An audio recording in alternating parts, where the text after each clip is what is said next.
Guys, I took a little bit longer than normal to get out because I'm trying to keep you guys out of the club. I know you guys are headed right to the New Year's festivities, so I'm trying to keep you safe, okay? This could be a 4-hour press conference because I'm keeping the guys in the locker room until we get done. I'm not doing that. Where's Gary? Gary? Hey, can I just say, man, congratulations. You're retiring today? Friday? Congratulations, man. I'm a huge fan. What you've done is super cool. Like, that's very cool. And I've told you guys this, but the people that dedicate their life to sharing these kids' stories and the stories of sport to the whole world, it's a place where all of us find inspiration and example, and super grateful for you, man. That's cool. So now you can be at every game. Yeah? Come on. Let's go. All right. Congratulations. That's super cool. It really is. I'm really happy for you. Congratulations, Brown. Terrific team. They're going to really be a big-time problem in the Ivy League. They have terrific talent. Mike does an unbelievable job coaching that crew.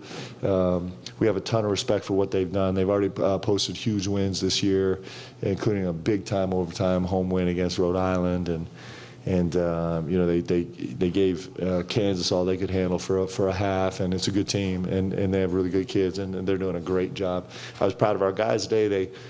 I was proud of us kind of ringing the bell defensively. It was really important to us, minus some letdowns on the glass. I thought the guys were stellar. It was our season high in deflections, which is really important for us. Our percentages challenging shots were really good, and I think our guys had fun tonight. And I told the guys, I just don't think there's anywhere else in the world where you get to walk in on New Year's Eve at 2 o'clock and have every single, have 20,500 people packed in there to watch you play, a mid-major team. It just is incredible, and so grateful to all BVM. Take questions. Gary, you got the first one. Now here's the deal. I'm not going to be honest with any of you guys, but I will answer you this is your one shot, baby. 100% transparency. I guess about the start, a little rusty coming out. Did you feel like it was just a matter of them kind of settling into a pattern and the shots would start to fall? Yeah, it's I'll tell you, it's like Lee, have we ever lost? I don't think I've lost going into Christmas since I think Lee left, but since maybe my first year. That might be wrong. My first year at UVU might have been the last time I lost going to Christmas. It's the worst. It's miserable. But our guys handled it great, and so I think they were. I thought we were brilliant to start the game defensively. We just turned the ball over 3 times in the first, the first 90 seconds, and then from then on, the guys' ball protection was elite. I think we finished with 4, right? Did we finish with 4 or 5?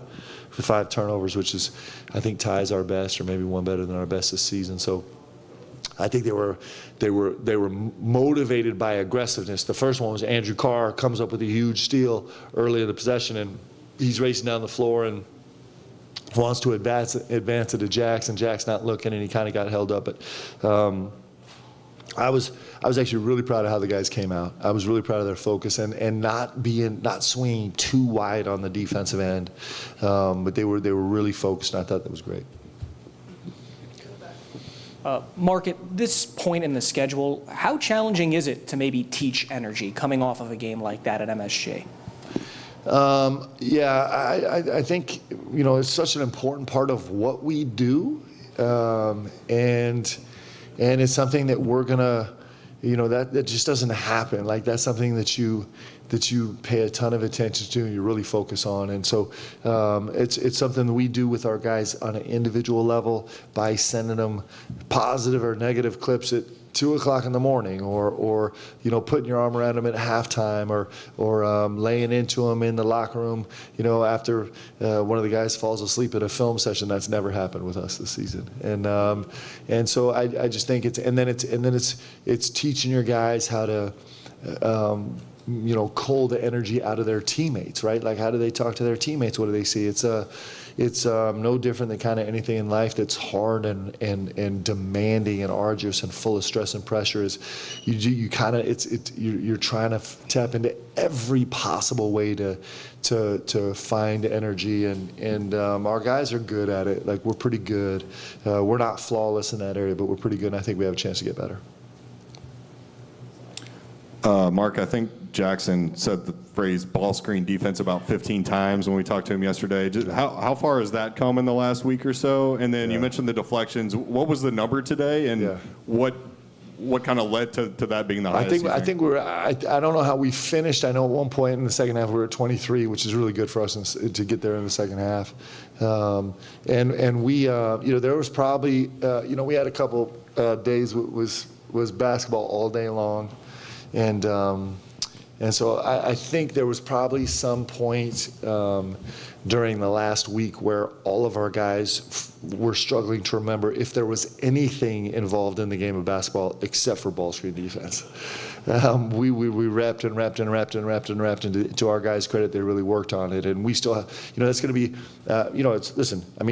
the greatest players in the world are trying to figure out how to guard ball screens in different scenarios. So this is going to be an ongoing process, but I was incredibly proud of our guys. The way they managed it tonight, I thought was elite. I thought their communication was terrific on the defensive end. And then when we did make some mistakes on cutters away from ball screens, I thought our guys did a great job with hands, kind of helping each other. We had one play in particular, actually, I'll bring up. It was really exciting for me.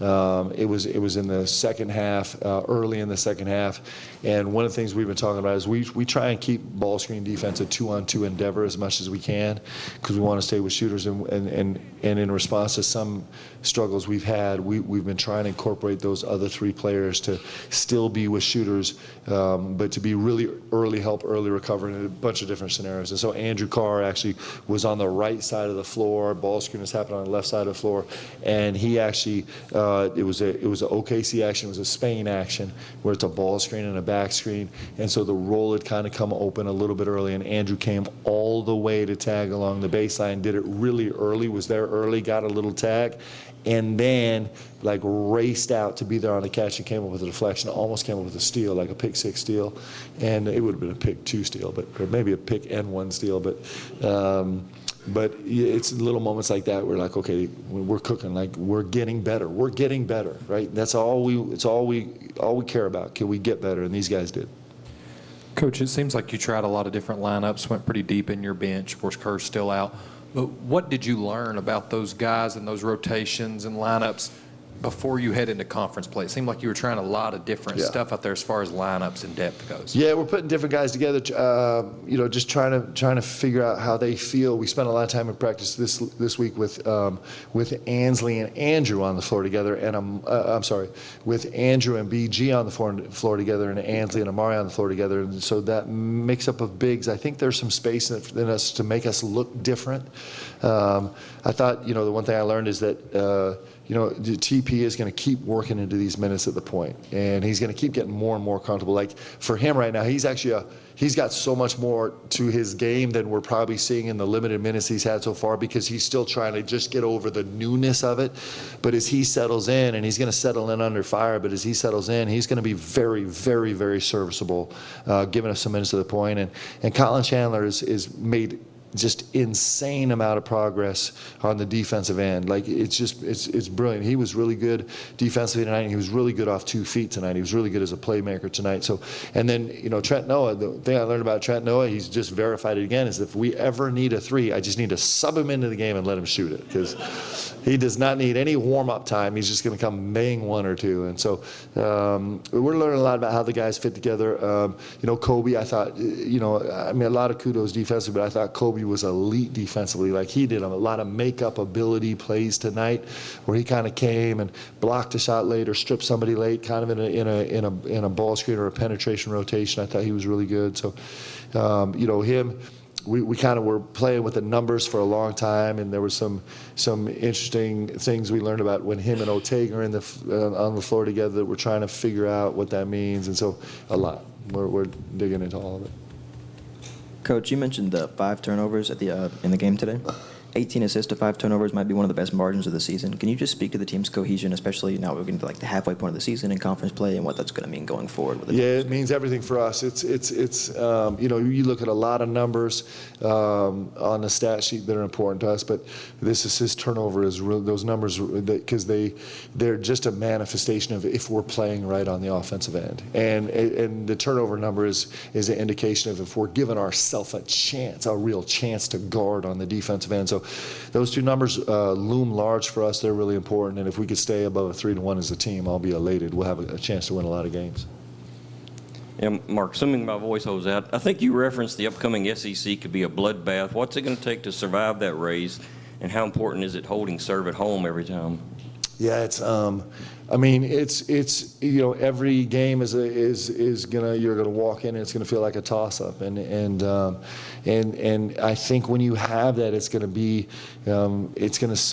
gonna end up with what does your team's execution look like how capable are you of communicating on the floor and executing on the floor, and then I think it's gonna come a lot down to resolve, like how much frustration are you capable of enduring, like where is your emotional reservoir at, like I know that sounds like soft skills, but it's actually defining features of great games. And so it's going to have a little bit of an NBA feel where you can't get too high or too low because you got you don't have time to emotionally rehab from letting yourself be devastated or elated, because you play the number 3 team in the country and 2 days later you're going on the road to play the number 1 team in the country, and then you're playing the number 10 team in the country, and so it's I think it's going to be a matter of just those two things, right? It's like, where are you on the execution scale, and where are you on that durability scale, right? And those are going to matter.